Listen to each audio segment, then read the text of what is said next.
Добро утро, ранобудни слънчеви хора! Днес ще ви прочета "Розовите лъчи на светлината" от малката прекрасна книжка на учителя Петър Дънов "Завета на цветните лъчи на светлината". Първо ще ви прочета за какво служат те. За нежност, красота, деликатност, обич, топлота, благост се четат розовите лъчи. Христос живее в розовата багра. Учителя Петър Дънов казва, че ден петък розовата багра дава сила, така и наситеност, защото денят е под покровителството на планетата Венера, планетата на любовта и изобилието. Ето защо е добре в ден петък да се четат розовите лъчи на светлината. Но преди да започна, ще направя нещо, което ще ни настрои на фините честоти с пещите тибетски купи и едни много слънчеви утвърждения.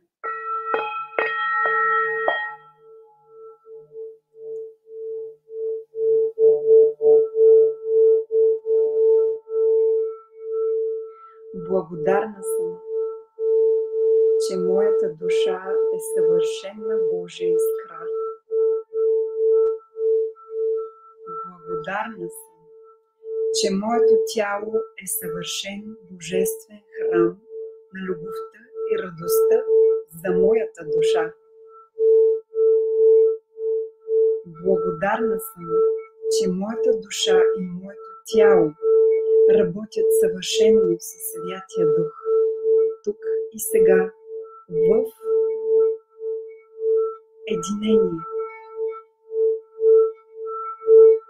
И това е така.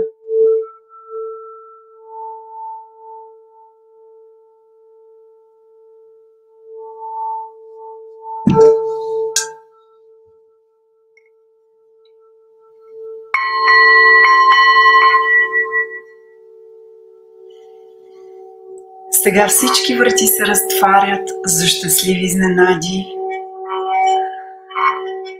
и божественият план на моя живот се осъществява с лекота и с Божията воля.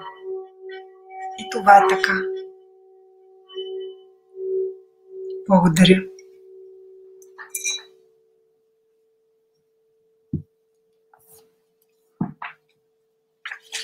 Завета на цветните лъчи на светлината.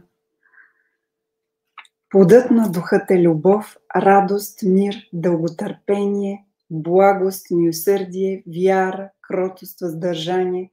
Против такива няма закон. Винаги ще съм покорна рабиня на Господа Исуса Христа, Синът Божий. Изследвайте писанията. Всичко, което е по-преди писано за наше поучение, е преднаписано, та чрез търпението и утешението на писанията да имаме надежда. Слово Божие, Бог е дух, дух вечен, който има 7-те духове Божии и 7-те звезди.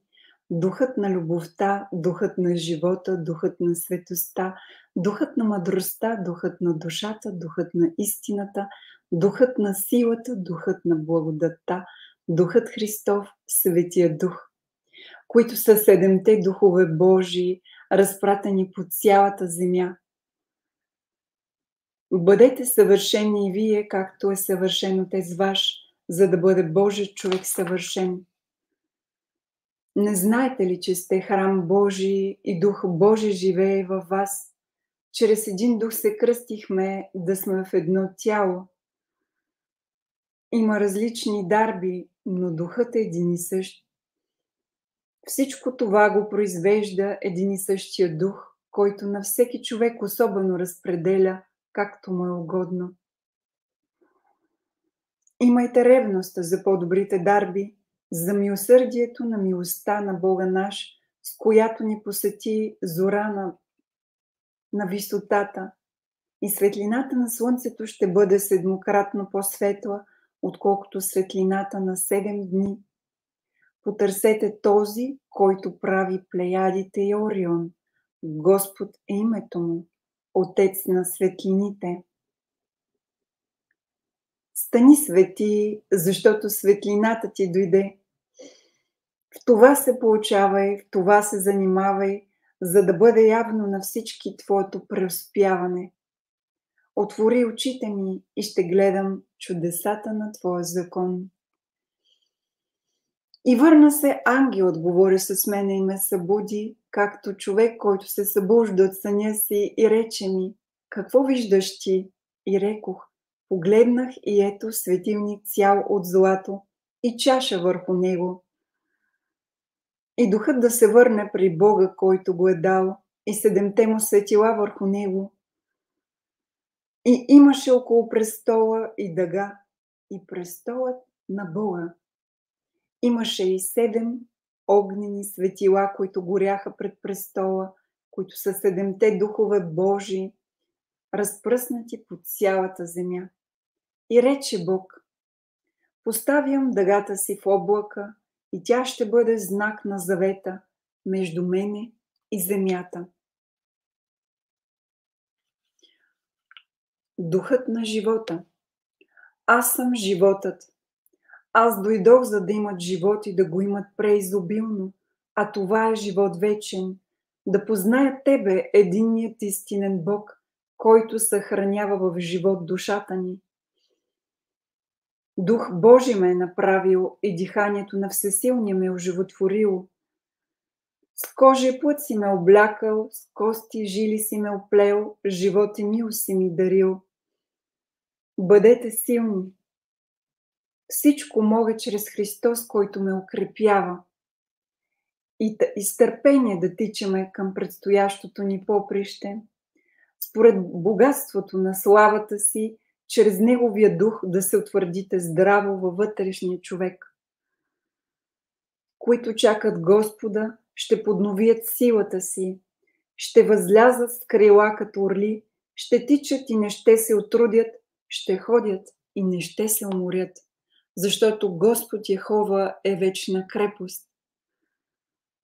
Бог твой отреди силата ти, защото укрепи резетата на твоите врати. Ръката ми ще го поддържа. Укрепете отслабналите ръце, уякчете немощните колене. Отиват от сила в сила. Укрепил си ме със сила в душата ми. Не бойте се. Бъдете твърди и дразновени. Не се страхувайте. Бъдете твърди и мъжествени. Така ще преуспеете. Аз ще бъда с тебе заедно. Няма да те оставя, нито да те напусна. Не бой се, нито се страхувай. Вас друго изкушение, освен човешко, не ви е постигало. Верен е обаче Бог, който заедно с изкушението ще даде и средството, за да можете да претърпявате. И утвърден ще бъдеш и няма да се боиш. Блажен е онзи човек, който претърпява изкушението, защото след като премине изпита, ще приеме венеца на живота, който обеща Господ на онези, които го любят. Стойте проче постоянни в свободата. Бъдете като мъже. Чрез Бога ще направим юначество. Неговата десница и Неговата света мишца направиха му спасение. Защото чрез тебе ще разбия войска и чрез Бога мой ще прескоча стена. Който побеждава, ще наследи всичко. Когато врагът нападне като река, Духът Господен ще възвиси хоругва. Не бой се от лицето им, аз съм с тебе, за да те избавям.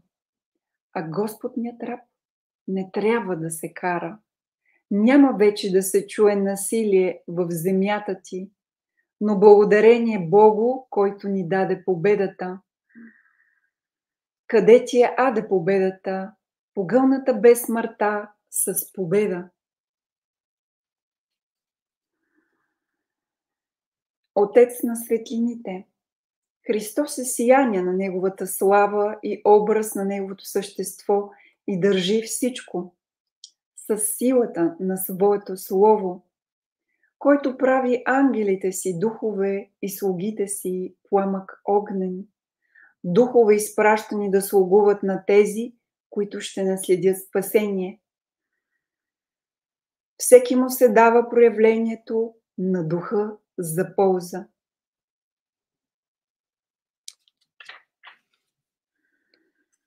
Бог обаче, който е богат с милост, заради голямата си любов, с която ни възлюби, макар да бяхме мъртви в престъпленията, оживи ни заедно с Христа.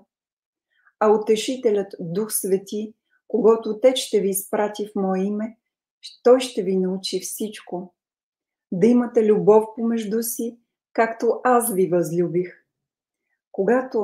Както Отец възлюби мене и аз възлюбих вас, пребъдете в моята любов. Не ти казвам до 7, но до 70 пъти по 7 върви, подире ми. Плодът на духа. Съвършени в едно, виделина на света Христос слага под печат звездите, неследимото богатство Христово. Аз съм животът, аз съм сароново цвете, любовта е от Бога.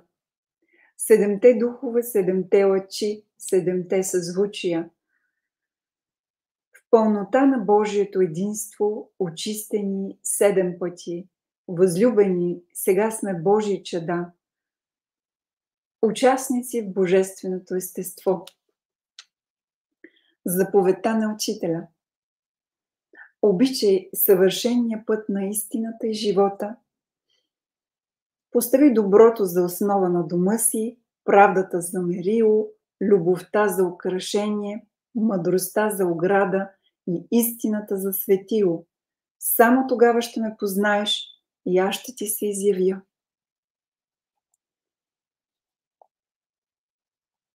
С тези 9 молитви, които са съставени от библейското слово, вие можете да работите всеки ден и тази книжка с тези 9 молитви е изключително ценно помагало в ежедневието на човека да повдига силово-честотното си поле и да работи на едно по-високо духовно ниво със себе си.